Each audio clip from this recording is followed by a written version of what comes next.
پی آئی اے کی خریداری میں دلچسپی رکھنے والی 5 میں سے ایک کمپنی کے بھاگ جانے کے باوجود وفاقی حکومت نے 23 دسمبر کو قومی ایئر لائن کی نجکاری کا عمل مکمل کرنے کا اعلان کر دیا ہے۔ ماہرین کے مطابق حکومتی یقین دہانیوں، ٹیکس مراعات اور نجکاری کے عمل میں تگڑے گروپوں کی موجودگی سے لگتا ہے کہ حکومت اس بار پی آئی اے کی نجکاری میں کامیاب ہو جائے گی۔ خیال رہے کہ شہباز شریف کے اقتدار سنبھالنے کے بعد سے حکومت کی جانب سے پی آئی اے کی نجکاری کے لیے کوششیں جاری ہیں، تاہم گزشتہ برس حکومت کی جانب سے پی آئی اے کی نجکاری کی پہلی کوشش اس وقت ناکام ہو گئی تھی جب قومی ایئر لائن کی خریداری کے لیے صرف ایک کمپنی کی جانب سے صرف 10 ارب روپے کی بولی لگائی گئی تھی، جبکہ حکومت نے قومی ایئر لائن کی فروخت کی کم از کم قیمت 85 ارب روپے مقرر کی تھی، جس کے بعد نجکاری کے عمل کو مؤخر کر دیا گیا تھا اور جس کے بعد اب دیگر اداروں کے ساتھ ساتھ مختلف کمپنیز پر مشتمل کنسورشیم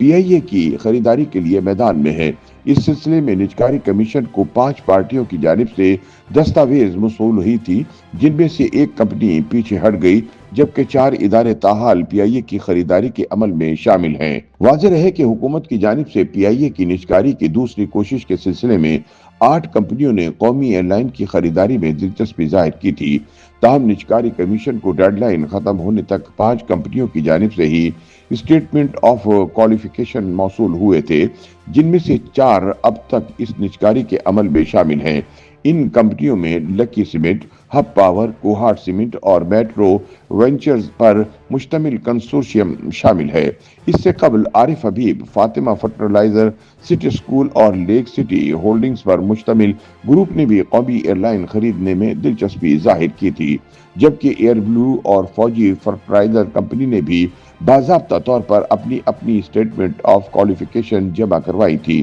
اس کے علاوہ آگمنٹ سیکیورٹیز، سیرین ایئر، بحریہ فاؤنڈیشن، میگا ہولڈنگ اور ایکواٹاس نے بھی پی آئی اے کی خریداری میں مشترکہ طور پر دلچسپی ظاہر کی تھی، لیکن اب 23 دسمبر کو ہونے والی نجکاری میں یہ گروپ شامل نہیں ہیں۔ تاہم ایسے میں سوال پیدا ہوتا ہے کہ حکومت اس بار نجکاری کا عمل مکمل ہونے بارے اس قدر پر اعتماد کیوں ہے؟ پی آئی اے نجکاری کی دوسری کوشش پہلی کوشش سے کتنی مختلف ہے؟ ماہرین کے مطابق یورپ کے لیے قومی ایئر لائن کے روٹس کی بحالی کے ساتھ ساتھ برطانیہ کے لیے فلائٹس کی متوقع بحالی ایسی پیش رفت ہے جو نجکاری کی دوسری کوشش کو زیادہ پرکشش بناتی ہے۔ اس کے علاوہ ملک کی معاشی صورتحال میں بہتری آئی ہے، جس نے سرمایہ کاروں کے اعتماد کو بحال کیا اور اب حالات پی آئی اے کے لیے سازگار ہیں اور توقع ہے کہ حکومت اس بار پی آئی اے کی نجکاری میں کامیاب ہو جائے گی۔ تاہم ایوی ایشن ماہرین اس بات سے اتفاق نہیں کرتے۔ ان کے مطابق پی آئی اے کی یورپ اور برطانیہ میں جانے پر پابندی کے ہٹنے سے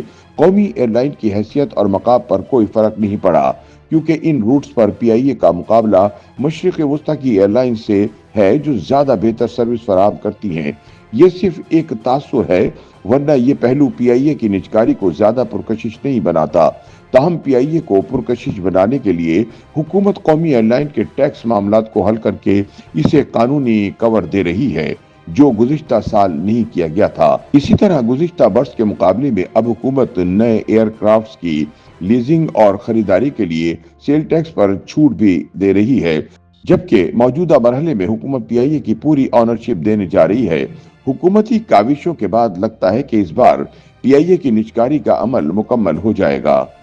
یوٹیوب پر گوگلی نیوز دیکھنے کے لیے youtube.com کی سرچ بار میں googly news T V type کریں۔ گوگلی نیوز کے پیج پر سرخ رنگ کے سبسکرپشن والے بٹن پر کلک کرنا نہ بھولیے۔ یوٹیوب پیج پر اپلوڈ ہونے والی ویڈیوز سے باخبر رہنے کے لیے بیل آئیکن پر کلک کیجیے۔ آپ کو ہر نئی ویڈیو کے بارے میں نوٹیفیکیشن موصول ہو جائے گا۔